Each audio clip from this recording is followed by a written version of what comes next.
पता है जनाब अब्दुल कादिर जिलानी, जिन्हें गौसे आजम कहते हैं, जिन्हें हम बड़े पीर कहते हैं, जिन्हें दस्तगीर कहते हैं, जिन्हें रोशन ज़मीर कहते हैं, वो जनाब अब्दुल कादिर जिलानी एक दफा ऐसे ही मिंबर लगा हुआ था, सामने लाखों का हुजूम लगा हुआ था। जनाब अब्दुल कादिर जिलानी बड़े पीर ने तकरीर करते करते अचानक अपनी तकरीर को रोक करके कहा था, ए मेरे दीवानों, ए अल्लाह के बंदो, मांगो जो मांग सकते हो।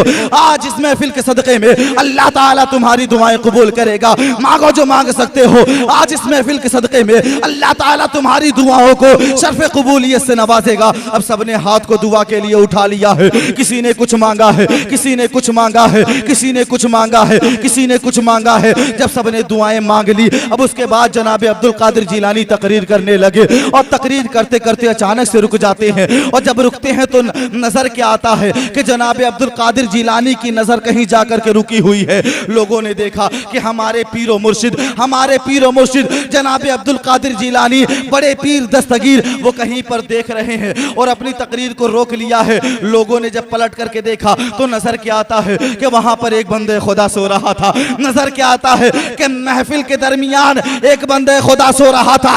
लोगों ने सोचा कि आज इसकी खैर नहीं है। अरे ये अब्दुल कादिर जिलानी के सामने सो रहा है, ये बड़े पीर दस्तगीर के सामने सो रहा है, आज इसकी खैर नहीं है। क्योंकि हमने ये तो देखा है कि जनाब अब्दुल कादिर जिलानी कुम बिइज़्निल्लाह कह के कब्र से मुर्दों को उठाते हैं। तो ये भी देखा है अगर तकरीर के दरमियान आसमान में उड़ता हुआ परिंदा आवाज कर दे, अब्दुल कादिर जिलानी का जलाल पड़ता है और वो परिंदा दो टुकड़े हो जाया करता है।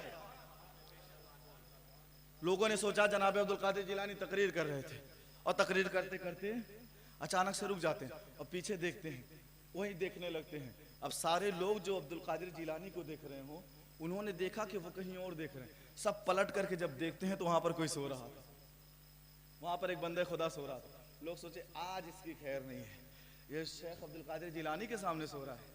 हाँ, ये तो तकरीर करते हैं और ऊपर आसमान में उड़ता हुआ परिंदा आवाज करते हैं, इशारा करते हैं, वो भी कट के जमीन पे गिर जाता है।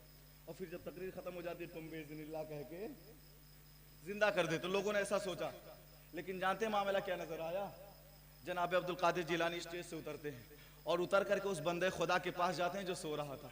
और जो सो रहा था उसके पास जाके हाथों को बांध करके कुछ पढ़ते हैं, फिर वापस चले आते हैं। क्या करते हैं?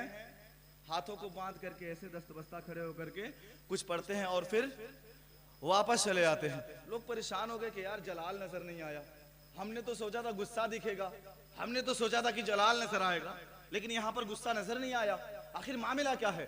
जब तकरीर खत्म हो गई तो पीर बड़े पीर दस्तगीर के मुरीदीन जो थे, चाहने और मानने वाले, वो कदमों में आ गए। कहने लगे सरकार, हमने तो ये सोचा था कि ये जो सो रहा है इसकी खैरियत आज नहीं है। हमने तो ये सोचा था कि ये जो महफिल में सो रहा है आज इसकी खैर नहीं है। आज आपका जलाल देखने को मिलेगा, आज आपका गुस्सा नजर आएगा। लेकिन सरकार मामला उल्टा हो गया।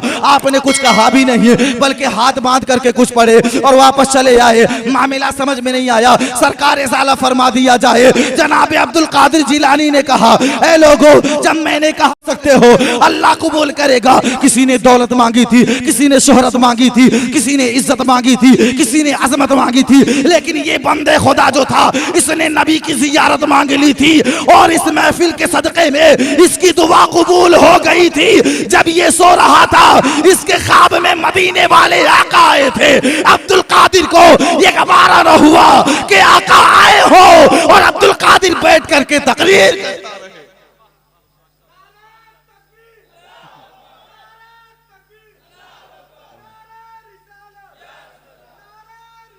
या रसूल अल्लाह, जिंदाबाद जिंदाबाद जिंदाबाद। अल्लाह क्या फरमाया?